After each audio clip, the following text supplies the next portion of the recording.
Alors, après avoir mis en place les différentes tâches que nous allons entamer, avec Trello bien sûr, donc aujourd'hui nous allons s'y consacrer à l'une de ces tâches, donc à savoir la génération du projet avec Vue.js.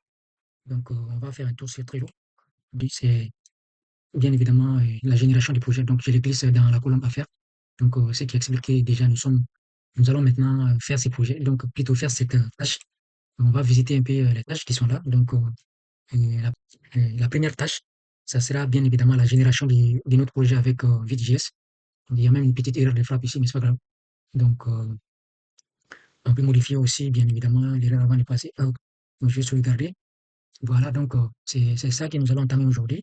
La génération du projet avec Vue.js, bien sûr. Donc, voilà. Et donc, maintenant, comment est-ce que nous allons faire? Tout d'abord, on va essayer de créer un répertoire mère, app de naissance, app gestion, gestion, naissance. Gestion, naissance, c'est pas ça. Ok, voilà. Donc, je crée ces projets et ces folders plutôt. Donc, c'est dans ces dossiers que tout va se passer. Voilà, le projet sera généré ici dans ces dossiers et nous allons l'ouvrir avec VS Code pour essayer de personnaliser un peu les templates générés par Vite.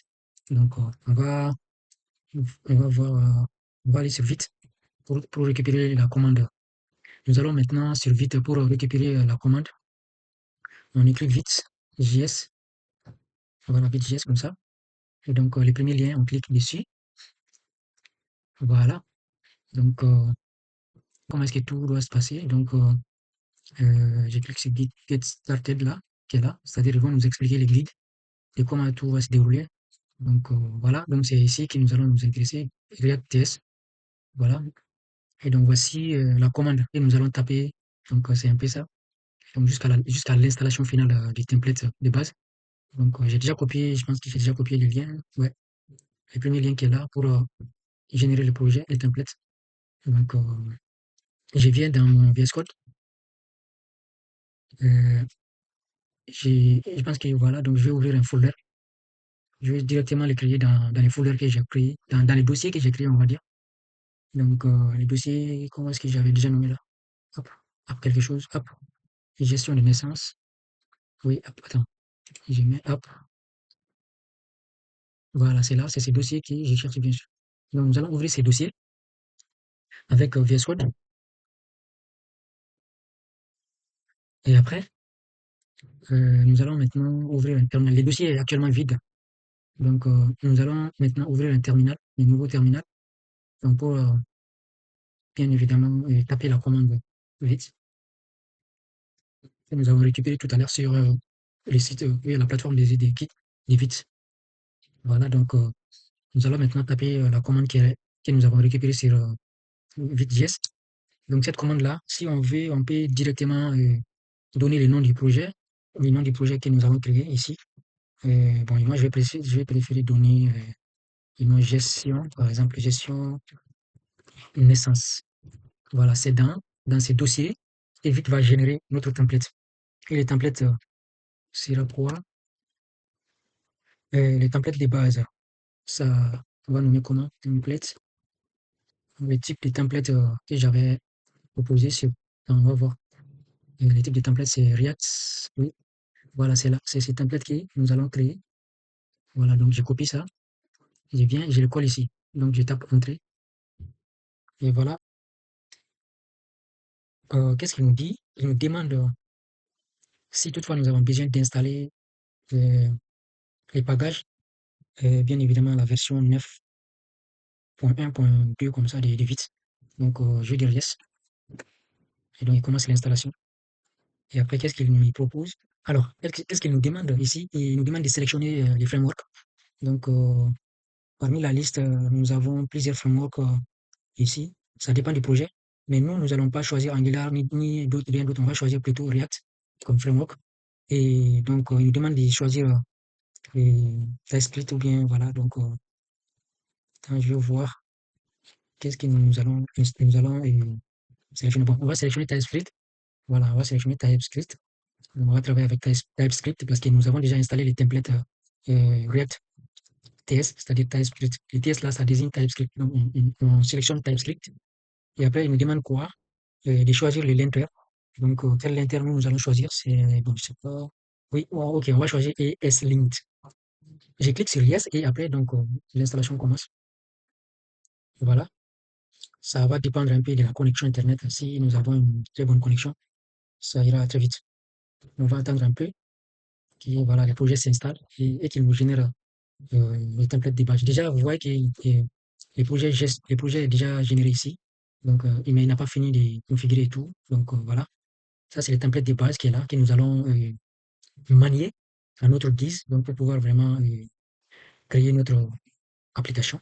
Donc, c'est un peu ça. On va attendre un peu à ce que l'installation termine. Donc, alors, rien de bien compliqué ici.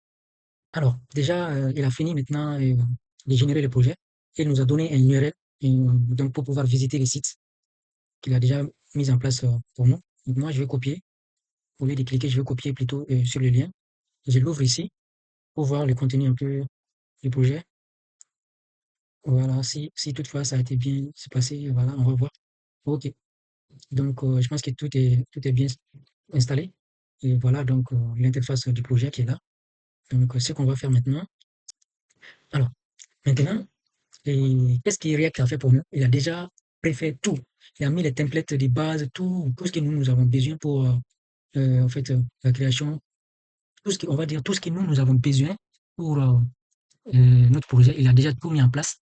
Les assets, c'est-à-dire les images et tout, voilà, donc les fichiers pour l'image et aussi l'app CSS, c'est-à-dire pour embellir les projets. Ensuite, et les fichiers de base qui est app JSX qui est là. Donc, et après, il y a le fichier index.css qui est aussi bien évidemment ici. Alors, les fichiers app qui est là, c'est ces fichiers-là qui retournent le contenu de ces HTML, de cette balise à l'utilisateur. C'est-à-dire, ce que vous voyez ici, c'est ce qui est bien évidemment ici dans app. C'est cette fonction en gros, et la fonction app qui est là, il retourne tout ce qui est euh, vu utilisateur, quoi. Voilà. Donc, c'est un peu ça. Mais au fil du temps, vous allez bien comprendre comment est-ce que ça se passe. Donc, je vais déjà commencer par enlever les assets qui est là.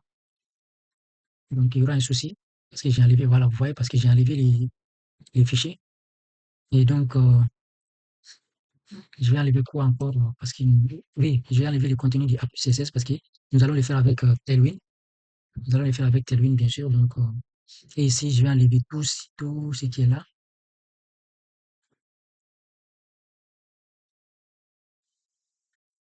Ah, je vais enlever le contenu de tout ce qui est. Attends, je vais voir un peu. Oui, je fais comme ça directement. Voilà, donc j'enlève tout ça. J'enlève le contenu des apps. J'enlève tout ça, j'ai pas besoin.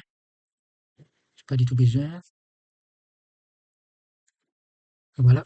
Donc, je referme cette balise.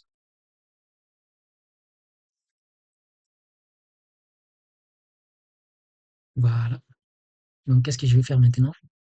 Euh, bon, je vais enlever tout ça aussi, toutes ces importations parce que je n'ai pas encore besoin. Et donc, qu'est-ce que je vais faire? Le compte là, j'enlève ça aussi. Donc, je vais juste mettre un main.